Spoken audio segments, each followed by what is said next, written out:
Welcome to Blamestorming. Blamestorming. In a post-truth world, there's plenty of blame to go around. Plenty of blame to go around. Plenty of blame to go around. Join Dave Sirus and Maryssa Smith as they blamestorm about today's hot topics. Hey guys, how are you? I'm Maryssa Smith, and I'm here with the two Daves, you guys. This is going to be super fun. I've got Dave Sirus with me. We're the Daves you know. These are the Daves I know. I also have David Feldman with me. I'm the good Dave. He's the good Dave. I've got Evil Dave and Angel Dave, both on my shoulder. You're objectively a worse person than me. Why would you say that? Let's get through the intro. So, I'm Dave Sirus. Tell us a little bit about yourself. I mean, it's true, but why would you say that? Well, let's get the intros out. I'm Dave Sirus. Hi, I'm a comic. I'm a writer, and I don't know. You might, if you've heard of me in any capacity, it might be because I used to do a bunch of videos ambushing hate groups on YouTube. It is the closest thing I've ever gotten to relevant, and I've been a writer for SNL and Comedy Central roasts and Triumph the Insult Comic Dog. That's how I know David. We were both Triumph writers. We're also the only Triumph writers that are not writing for our cartoon president on Showtime. Is that true? It's everyone. Oh, it's everyone else we know. It's great. Yeah. We're not liked. I didn't know that. Well, it's true. And you heard it here first. Why is that? Why do they hate us, Dave? Because you refuse to write packets, for one. Oh. Because you despise the industry and refuse to play along with it in any way. Oh, okay. Anyway, introduce yourself. My name is David Feldman. I'm a comedy writer, and my phone should just ring. I shouldn't have to ask for work. People should just know I'm funny, and I shouldn't have to go into an office. I should just be allowed to write on my couch, and people should just be grateful that I'm writing for them, and they should hand me a paycheck. Now, you probably can't tell through the audio, but David Feldman is the world's oldest living working comedian. How many times were you on MTV's half-hour comedy hour? A lot. Yes, many times. And I was old back then. He was the old guy on MTV's half-hour comedy hour. And that He was 20... the diversity spot? Yeah. Because he was both Jewish and balding, so yes. This was like 20 years ago, and they kept putting me on, and they kept saying, you're the oldest person we've ever put on MTV. And by 20 years ago, he means 28 years ago. Was it 28 years ago? I'm pretty sure, yeah. You may be right. I don't think there was. Do you remember me on that? Yes. Well, I was a fan of yours. Really? Yes. You were the guy who always seemed like you were going to be straight-laced, and then you just started saying things that made you think you're just a mentally ill person in a nice suit. Yes. I didn't know you knew me as a stand-up. Yeah. Wow. What else would I have known you as?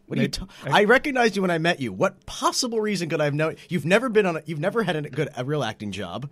Yeah. You hadn't at that point won any awards. Right. How would I have possibly known who you were aside from stand-up? I saw you from Satiristas. I saw you in before that. No, but the thing, I knew who you were when I saw you at Satiristas, so it had to be from MTV because you've never been on TV in any other capacity. I've been on TV. And I knew who you were. So I'm actually confusing myself right now, trying to figure out how I could have known who you were. What about all my Conan shots?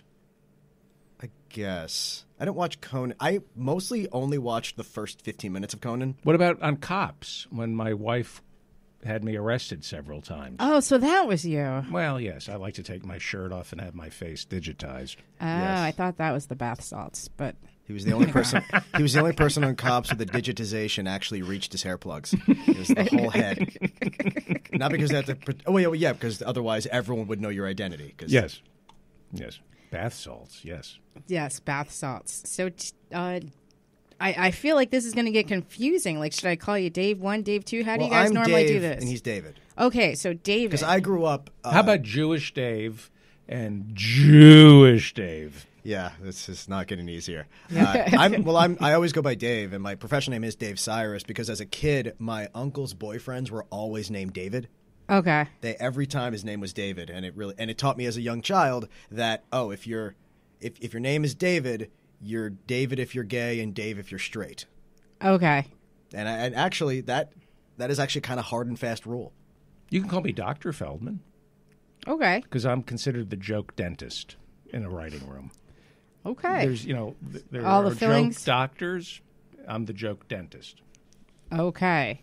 Are you like orthodontist, periodontist? What's your specialty? Investing in pornography, which is how most dentists make their money. It's true. When gold is up, because most dentists buy gold. Right. And when they have to sell their gold because it's peaking, they invest in pornography. What? Yeah. How do you invest in pornography? Well, there was a time when pornography was profitable. Okay. I mean, like they would produce pornography? They would put money into pornography. That's true. There is no money in it anymore. No. Internet. The market has crashed in porno. It's just, there's no value whatsoever anymore. Well, it's the studio system that disappeared. In my day, porn stars were trained by the studio in all the fine arts of lovemaking, and now everybody just thinks they're a porn star. They're not. Yeah. Early days of porn, when everyone had to have those morality clauses, and the studio would control your lives. The cursing, Yeah. by the way. The what? The cursing in porn these days. Yeah. You know what I hate is the spitting. Yes. I think it's very rude. There's a lot of spitting in porn now, and I find it takes me right out of it. Mm-hmm. I feel like you do have to have a spitting consent. If you should consent to a spit if it's going to happen, because it is rude. I think it's like the same thing as if you're about to shoot a load in someone's eye, give a warning if you're going to do it. Right. And no, there's a lot of things where there's a very anything goes attitude in sex sometimes. Like Maryssa, you're black and we're white, so I just want to make sure people know before I ask this. Have you ever had a white guy you were having sex with cross a line? Because I have so many black female friends who have said that white guys, and vice versa, that they think that the rules are suspended during sex. By the way, I just want to say that I don't see you as black or white or man or woman or human. Dr. Feldman doesn't see color. I don't see race, gender, species. I just see human beings. Very politically correct. Okay. So Dave, has anybody? You didn't answer his question. I'm about to. Oh, I was listening to you about your species. So has anybody crossed a line? I would say that I've had. I haven't had anybody use the N-word. I think that's what you're going for. No, But, not necessarily. For him, the N-word it wasn't is- open-ended because I have a different For example. him, the N-word is no. But I got definitely one on the board. Oh boy. I definitely have had someone say I'm your slave, which I thought was weird. You're their slave? Or No, they're your that slave? they're my slave. Oh, so they're like, that's a real, that's kind of trying too hard. Kind of I'm Yeah. not racist. I'm the slave. Yeah. So and that was kind of I don't know what's happening here. I've actually said to women, "You own me." Yeah, he said that too. Yeah, I mean, but is that a because I've said that just the power that this woman has over me, you own me, is kind of, I guess that's wrong to say that to. Well, I think it's specific to new interracial coupling is when it might be a little inappropriate Right. to make slavery references. Now, actually, I wasn't getting at specifically that word. I actually was going to say because here's what when I have dated black girls, here's what actually, now that I think about it right now, I'm realizing, is it okay that once we're having sex, it's now okay for me to touch her hair? Because I know not to do that. Right. But I've never asked once the sex starts if that's okay. Is that okay? Did No. she just get her hair done that day? Not the kind of girls I date. Okay. Because if it's fresh hair. I'm not messing it up. Yeah, I mean, I think as long as it's not fresh hair or if she's just got a weave put in, then that's going to be uncomfortable. But yeah, I think I'm not that's- pulling. I'm being respectful. I just No, a new weave just touching is uncomfortable. It's uncomfortable in itself. Okay. It's tight. It gets real tight. But yeah, I think that it's fine. I think it's just that's kind of lost in a moment kind of thing. That's not saying something inappropriate. Plus, if you're already having sex, you're touching bodies. It's at that point everybody's kind of into it. I think that it's like when people say weird shit, then I think it's kind of like, oh, what is that? Yeah, a very good record of not bringing race into this sex, into the dirty talk at the very least. Then that's why you're the good Dave. Go on. Yes. That's why I'm a fan of silent porn, the old black and white. When talkies came into being in the late 20s. Like Did you still have to crank those? Yeah, well, I was cranking something. Yes. But, he's a big Hedy Lamarr fan. I just think silent porn was better because you never had to worry about what they were saying. Mm-hmm. But this was before your time. Because now you gotta be worried about who's listening, who overhears you, because they could use bad language. I mean, I guess you could do the same with like foreign porn because you don't know what they're saying either. But well, they dub it. Oh, do they? Yeah. I have no idea. Yeah, they have people from other countries putting things in women's mouths. Words, but... Okay, help me out there. Help me. I like how this is so far from the show, Maryssa and Vic. Okay, let's... I'm sorry, am I ruining it? No, desperately far from the show she wanted to have. That I'm really enjoying that. It's fine. It's fine. We'll get there. We're on the topic of porn, and while we're talking about porn... so we have two women that came out, like, in the last couple of days saying that they had affairs with Donald Trump, Stormy Daniels, and then a... Playboy model. Yeah, Playboy model. And allegedly, their affairs both were around the same time, 2006, also while Melania was either pregnant or just had... Right. It seems like his cheating did spike around her pregnancy, which is... kind of exactly what you'd expect of him. I bet he does consider pregnant women gross. Yeah, probably. And even though he looks like a pregnant woman, but yeah, well, he actually looks more like a woman giving birth because he's so flushed. He's got that glow of like a woman who's like in the middle of labor. He had. We can curse, right? Yeah. So he fucked a porn star and this other girl. Now I wonder if without they're mad. protection. Well, I mean. When he said, like, the Secret Service wasn't there? No, like, he wasn't wearing a condom. Yeah, well, she's a porn star, so she's like, clean. Obviously, she wouldn't have her job if she was if she was dirty. There's the funny thing about the porn story is that I wonder if they're mad at each other because it overlapped. If they all thought that they were his only mistress. And by the way, we know you saw the story of why she broke up with him, the Playboy one. He was a racist. You heard what he said specifically in a limo to one of her friends? Oh, something like her friend, like Big Black Cock or something like that? Yes. She mentioned having a black boyfriend, and he said, you just like big black dick. Here's the thing about that. Every single one of his fans thinks that's hilarious. Yeah. Like, they think that's witty. Because it's like, that's part of why they love him so much, is because they feel like he's bringing back just being the classless piece of shit. Right. And they all kind of resent the world and the way it's changing, and that, that's not what everyone considers funny anymore, even though that was never really what like a comedian thought was funny. That's what your, That's like NASCAR. That's what your drunken Walmart stepdad funny. thinks is funny. Yeah. So yeah, it's he also called her mother an old hag because they're the same age. Yeah. I think that's what really pissed her off. Yeah, but she has every right to bring up the big black dick line too, because it's just so utterly believable.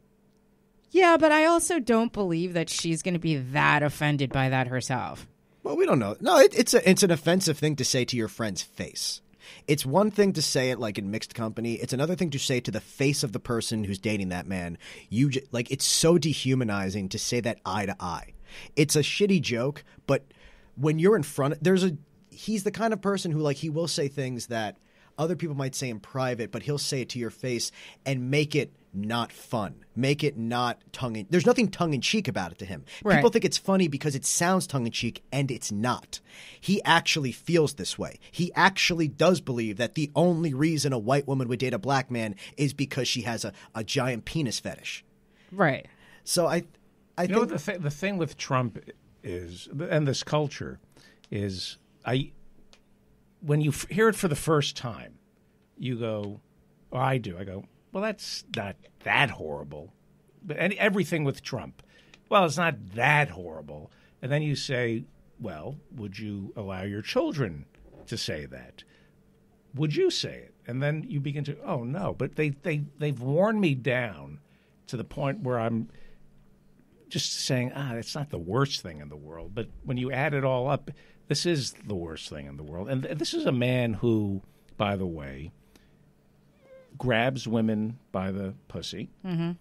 He pays these women $10,000, $15,000. Well, actually, both the porn star and the Playboy model both said he tried to pay me, but I said no. Right. Right. And then he pays them $130,000 to be quiet, not just to protect Melania, but probably to protect him because you know that it's not natural, normal sex. There's some urination involved and something scatological. Yes. Possible. It's possible. I'm not gonna guarantee that. I'm not gonna say I know. You think he's capable of normal and good Christian sex?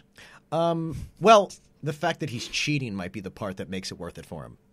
But don't you think he's into... I think he just doesn't want Ivanka to find out. I don't think he gives a shit about Melania finding out, but his daughter is going to be real pissed at him, and that's going to turn her off. I mean, I think we need to let go of this idea that Ivanka has a soul. Everyone keeps projecting their own sense of morality on all the women in this White House as if they're all just these put upon poor. No, these people all chose to be part of this. No, I mean, like if Tiffany, Ivanka found out yeah. that he was cheating on her, that she would stop banging him. That's what I was going to say. I'm not saying that she has a soul. Oh, it was an incest joke. Yeah, okay. that was an incest joke. Well, she's a KGB agent or FSB. This is a fact that Ivana, the first wife, is from Czechoslovakia. Right. She was sent over to be Trump's handler by the KGB. And then after the fall of the Soviet Union, they passed it on to Melania, who is from Slovenia. Yeah, I believe so. And that was an Eastern European Iron Curtain country. And she's a handler for Putin. Well, he's been trying to get involved with Russia since the 80s with, like, Reagan when he was trying to be, like, some sort of, like, attaché between the U.S. and the Soviet Union. Well, anytime there's strife in the world, he just announces that he could fix it because he's a malignant narcissist. He said the same thing about Israel and Palestine over and over again. I can easily fix it. I can just send me to negotiate. I mean, he was always, everyone growing up, I don't know everyone, but I mean, I certainly know what it's like to recognize a narcissist with a coke problem. Now, I'm not saying he does coke. He just acts like it. I will. He acts like it. I don't think he does coke. I think I have heard that. Yeah, he's got a lot. He sniffs a lot, and he also sniffs a lot. I think it's probably more likely amphetamine poisoning. That he's just getting prescription amphetamines for weight loss. That was a big story. 20 years ago he was taking fen-phen.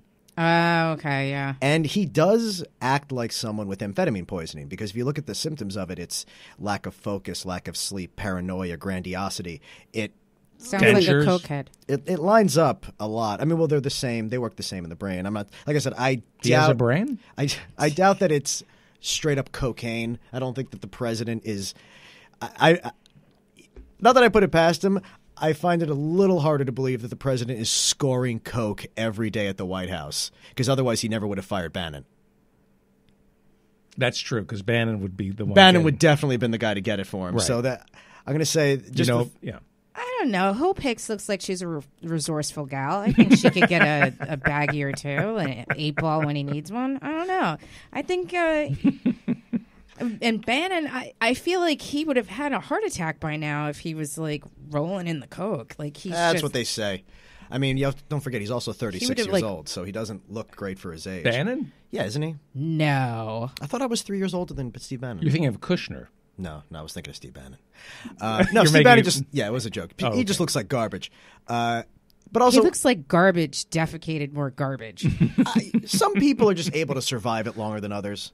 He looks like some prom queen had a baby in a dumpster and somebody found it and decided to adopt the garbage around the baby. He looks like if you could brine a person. He looks like something syphilis would get. He looks like somebody was dared to live in the salt flats for a few years. He looks like a tumor on an elephant's ass. He looks like a fart that lived. Great head of hair. Yes. That's not Fantastic head of hair. Yeah. This is true. By the way, I honestly, though, we're being very childish about this, and like this is why he hates literally every Jew on earth, because people like us are making fun of him, and we're trying to take the high road, but we're making these insults, and this is why maybe it is you and me's fault that he desperately wanted to keep his kids from going to school with Jews. He did. He did. That's He true. did. Yeah. It is He true. wanted to know a list of how many Jews his daughters were going to school with, and he wanted to know why there was so much Jew literature. Mm-hmm. And then, of course, there was that article. What was it in? Was it the Federalist? Someone had an article about how all Jews agree that Jewish children are the worst. There was an article about that, defending the idea of not wanting your kids to go to school with Jews and just doing a bunch of Jap jokes. You sure it wasn't Breitbart? I'm sure it was Breitbart. Yeah. I think it's you don't want your kids going to school with kids who have Jewish parents. I think that's the. Yeah. Let's not promulgate stereotypes. I'm not trying to. It's I mean, the guy did not. I don't If think it makes you feel any better, I'm sure he doesn't want his kids going to school with black people either. It does make me feel better, actually. You're a lot welcome. better. Fortunately, that wasn't an issue with the private schools he was sending them to begin with. Otherwise, I'm sure we would have heard about it. I'm sure, these were L.A. expensive private schools, so I'm sure there were black students, but like... They were the adopted kids of Steven Spielberg. Oh, God, yeah. This is going in an interesting direction. But yeah, they were also probably like, everyone knew their name. Yes. And they pretended it's because they liked them. So anyway, yeah, whole cabinet sucks.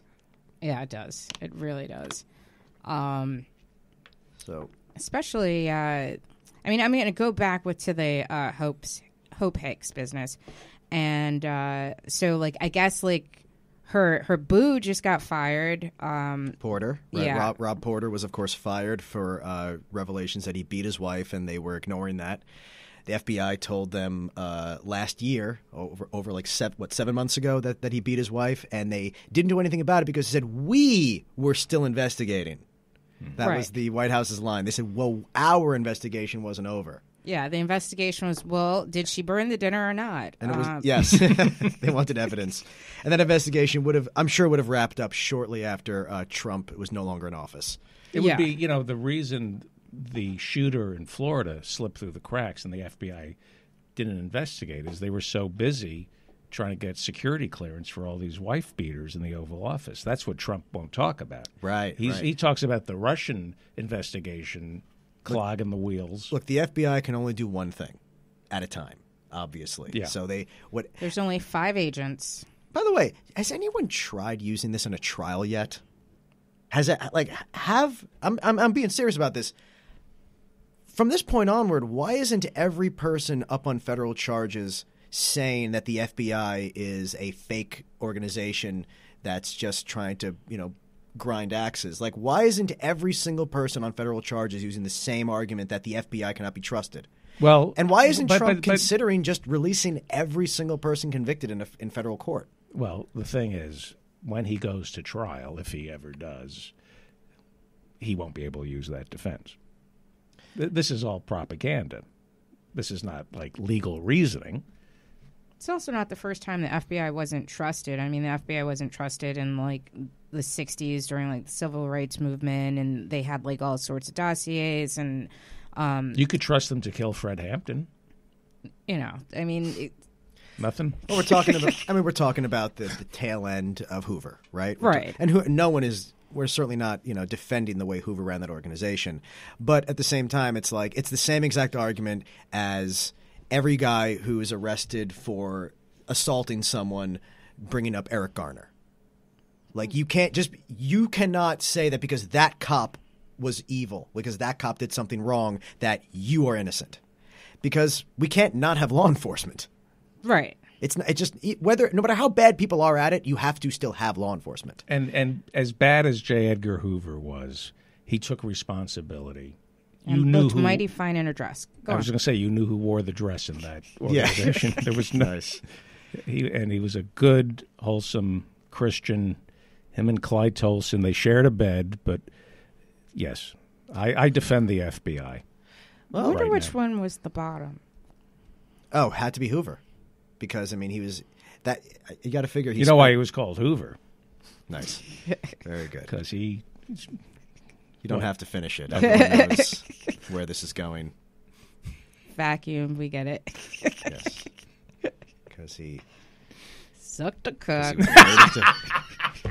just couldn't let it go, huh? Just can't trust the people listening to fill in the gaps. We're gonna spoon feed it that badly. Yes, the way Clyde Tolson spoon-fed 10 cc's to J. Edgar. You know what the J stood for? What did it stand Jism. Did you know that? Go ahead. for? I love how much this is lining up with the show you wanted. I want to be political. She said, we're "Get your getting most there. political comedian." We're doing it. We're doing Yeah. it. We're easing into it. I'm political. Now, here's the thing about Hope Hicks. Hope Hicks has now dated 2 people in the White House with photographic history of assaulting women, right? Right. So it's Corey Lewandowski and then And Rob Porter, both people who we have seen photographs of bruises Kardashian that they gave said women. to her, Kardashian said, I said black guys, not black eyes, black guys. Is that funny? Sure. So No. here's I'm my. just drinking water. This is a really weird question, but like, do you think that Trump is bothered by a woman in his White House dating multiple men in a sort of, do you think he's jealous? Whether he likes her or not, do you think he gets jealous that she would settle for men who are not him? If she's like dating multiple men in the White House? Because don't you get the impression he's like Arnold Schwarzenegger, where no matter what the girl looks like, he just has to have her if he's in his house? Well, I'm sure that he's getting a side of that also. I just think that Side of it. I just think that it's just like, I think she's just basically like, you know, like a side dish for like everybody. Like Lewandowski was married, and like I think that He was dating her while they were married? He was yeah, married? they were Wow. married, and then I guess like the whole affair blew up because they got into like a fight out in the streets, like in front of Trump Tower, and like there was like media around, and like so then I guess the wife found out about it, and I don't know if he's completely divorced or just separated, but he was married when she started the affair with him, and then I think Porter just recently got divorced, And also, Lewandowski's wife considered Lewandowski grabbing that woman by the arm and dragging her to the ground as cheating. it's like, what, you burnt his dinner too? She was a journalist for Breitbart. She was. I'm just Then saying. they attacked her Yeah. for daring to be for not covering it up. I mean, that's what Breitbart did. They It was Ben Shapiro's only good moment. Didn't he quit Breitbart? yes, actually, He actually had a good moment. yeah. Well, I mean, once you're working for Breitbart, you know, you seem like you're putting on a bit of an air when you act like you have a moral compass. Yeah. Yeah. And I think that's sort of what happened with Trump in general is we're watching all these people move the scoreboard of their own morality every day just to not be wrong. And it's actually like, I was saying this earlier today, if this were a movie, you would swear that Trump was created to destroy the party. He's almost like a blueprint of how can you destroy a party by leading these people so far off a cliff that there's no chance of getting back to it by the time they realize that they're in the sky. Because that's sort of what he does. Every day, he forces people who want to not admit they were wrong to endorse him to agree that something else is okay. Right. And Don't you think Putin owns the Republican Party? You think he just stopped with Trump? Don't you? It's pretty cheap. That trolling farm only cost $1.2 million a month. Right. So you can tell me Putin, who is supposedly the richest man on the planet, he can't afford to buy the entire Republican Party? You think he... if you wrote... it doesn't stop with Trump, but it didn't start with Trump because, like, the troll farming started in 2014. But And you would not believe that as a story if you heard it. You would think it's a shitty script to say that that Russia is going to install that guy and be able to basically make us a puppet government, a client state where we're practically Cleopatra after the Romans took over Egypt. Just you are the quote leader, but you're not the leader. You're a garrison. You're just there to keep the other. You're just there to talk about how great Rome is. Yeah, how great Rome is. And by the way, as a Republican, I support getting rid of the estate tax, or as I call it, the death tax, because I know a lot of family troll farms that had to give up the troll farm because they couldn't afford to pay the death tax. So right, and that's one of our biggest, parts of our economy now is the troll farm. Yeah. Is the thousands of Macedonian and Russian teenagers who just start fights. We were talking about this the other day about after the school shooting. The Parkland one, because obviously by the time this gets on the air... You had to differentiate between Well, yeah, I mean, you can't just say the school shooting. It's like, which one? Yeah, Russia jumped in with a bunch of trolls. They said, okay, this is opportunity. Let's jump in there. Let's start getting people angry. Let's start defending, the Second Amendment because, Russia really cares about if the Americans have the right to bear arms.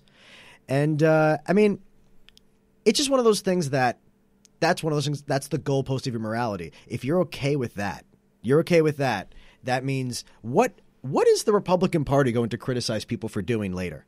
What are they going to have against people? What are they going to say when they're running against someone? Oh, well, I'd be better because you are blank. Because they've already said it's okay to be accused of molesting multiple children. They've already said that it's okay to just be an absolute classless bully, a lowlife, a con man. They don't really have – that's what I'm saying. Like, it's like he was designed to destroy the party because when this is over, there's going to be nothing left of them. No, I disagree with you. Because when you're protecting money, which is what the Republican Party has always been about, you can say anything. Like Roy Moore, was he convicted of anything? No. Where's his due process? I'm not for child molestation, but if he's never been arrested, was Trump ever arrested? No. So he's innocent in this country. In this country, you're innocent until proven guilty. That's what the Republicans are going to say. Right. Well, I mean, we're living in a post-reality world. Post-truth. Well, yeah. I mean, it's not just truth. It's everything. People will say anything to protect what they have. That's what the Republican Party has shown us. They're, as they've said before, when you talk about money, God leaves the room. And they're a godless party because all they care about is money. So people say and believe anything to keep what they have. Yeah. And get more. And there's something occurring in the Republican Party. And look, we have a problem across the board with honesty. I think the left has grown less honest over time in congruence with the rest of the world, but it's not even on the scale of how much the right lies consistently. Because the right is now truly experimenting with just manipulating groupthink. They're truly experimenting with the 1984 idea that if you tell people to just say we were never at war with them, we weren't. Mm-hmm. And, liberals lie by being misleading and taking sides, and then but I mean but no one has ever experienced this idea that you can just say the words fake news, and even though there's a video of you saying the exact thing you never said, a high percentage of people will force their minds to not believe what they saw and think that the video was doctored, and that it's just like that's the thing that I think is so crazy. A lot of people. You have evidence that to prove that this person is lying, but then everyone thinks that the evidence is now the lie. But I kind of think, going back to David's point, is that when you're kind of saying like the Republican Party is godless, I always find it so interesting that the evangelicals still are holding on to him, even though so many things are coming out that are against their quote unquote beliefs. And I mean, I'm sure that some of them have money, but they don't have the 1%er money. Well, their leaders have money, and they listen to them. Franklin Graham Jr., Jerry Falwell Jr. These are the sons of these leaders who had to inherit their father's business because they couldn't make it on their own. They went into their father's business, and they early on sidled up next to Donald Trump, and they're giving him mulligans. Well, family. yeah. James Dobson's group was, what are they called? The family. Focus on the Family. Focus on the Family.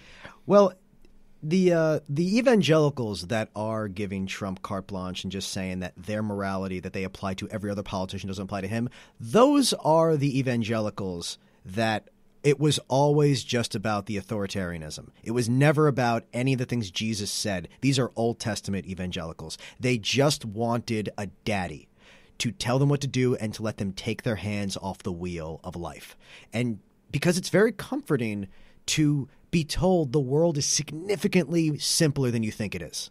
And that's what he does for those people. And it just shows that everyone who – the argument we had about evangelicals with Bush was the same one. It was if you really believe in Jesus, why would you want us to be so warlike? Why would you want these?